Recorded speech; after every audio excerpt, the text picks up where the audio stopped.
The first time she said it, we were standing in the parking garage under cold white lights that made everything look harsh and unforgiving. I had just been escorted out of the building with a cardboard box in my hands, my framed degree, a coffee mug, a plant I'd forgotten to water for weeks because I was working late trying to impress her. Emily Carter didn't look angry.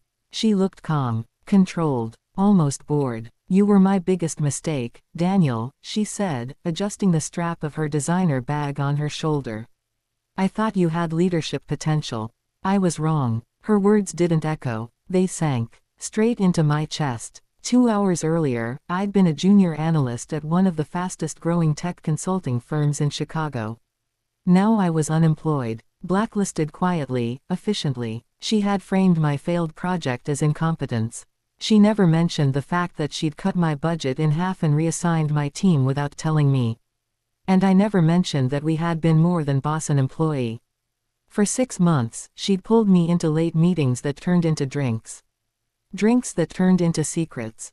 She'd tell me how lonely she felt at the top. How she trusted me. How I was different. I believed her. When rumors started about favoritism, she stepped back.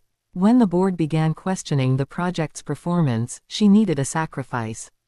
It was easier to let me burn than risk her own promotion. I stood there in that garage, hearing her heels click away, realizing I had been professionally destroyed and emotionally humiliated in the same week. That night, I sat in my tiny apartment in Logan Square, staring at the city lights through a cracked window. My phone was silent. No calls from coworkers. No messages from her. I replayed every conversation in my head, looking for the moment I should have seen it coming. I felt stupid, disposable, replaceable. For months, I couldn't even drive past the building. I took freelance work, small contracts, data cleanups, financial modeling for startups that couldn't afford real consultants. My savings drained fast. I sold my car. I canceled everything that wasn't essential. But something shifted after the self-pity burned out. I started waking up at 5 a.m. Not because I wanted to. Because I needed to. I studied corporate law at night. I took online certifications in risk management and compliance. I learned how internal investigations worked, how executive compensation was structured, how companies protected themselves from scandals. I stopped checking her social media. I stopped imagining what I would say if I saw her again. Instead, I imagined something else. Power. Not the loud kind. Not revenge through shouting or exposure. The quiet kind. The kind that signs paychecks. The kind that decides promotions. 2 years later, I joined a mid-sized competitor firm in Boston. Entry level again. I swallowed my pride and outperformed everyone quietly. I volunteered for audits no one wanted.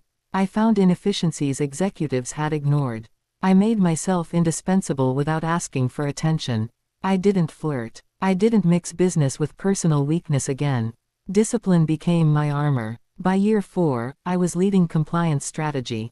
By year 5, I was sitting across from venture capital partners discussing acquisitions. And then, one rainy Tuesday afternoon, her company's name appeared in a confidential acquisition file. Struggling growth. Internal culture complaints. Whispers of financial misreporting. My hands didn't shake when I opened the folder.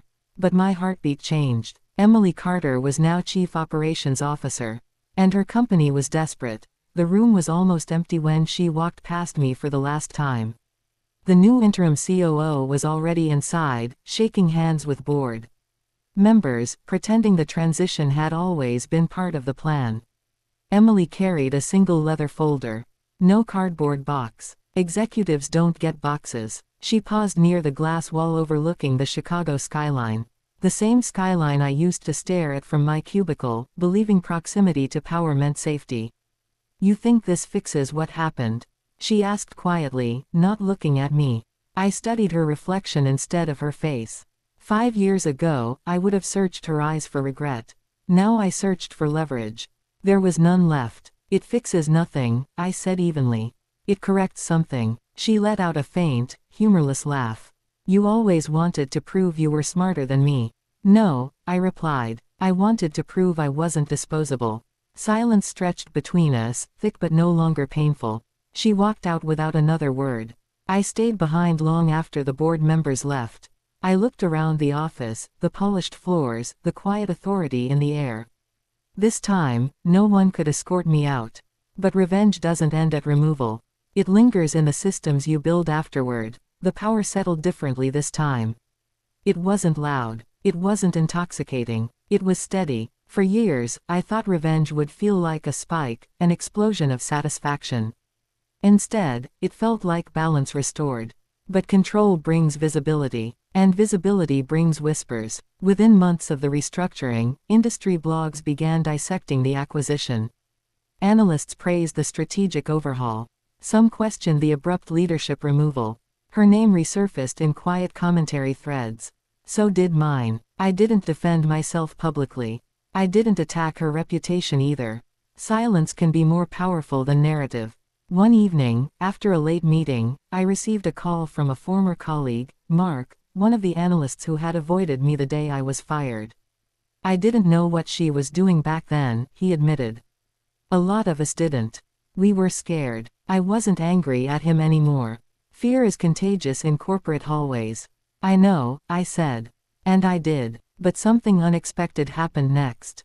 Emily gave an interview. It wasn't dramatic. No accusations. No bitterness. She described the acquisition as a necessary correction in leadership culture, and admitted she had prioritized perception over people earlier in her career. She didn't say my name. She didn't need to. I initiated a full compliance training overhaul, ensuring no executive could quietly sacrifice a subordinate to protect their own reputation again. I was offered her former compensation package. Instead of celebrating publicly, I redirected part of my bonus into an employee development fund under my name. Months later, I learned she had joined a smaller firm, her title reduced, her influence limited by the reputation attached to the acquisition report. She reached out once by email, short, restrained, asking if we could clear the air. I archived it without responding. For the first time in years, I drove past the old parking garage without feeling that tightening in my chest. I visited my old apartment building in Logan Square, standing outside and remembering the version of myself who thought heartbreak meant weakness.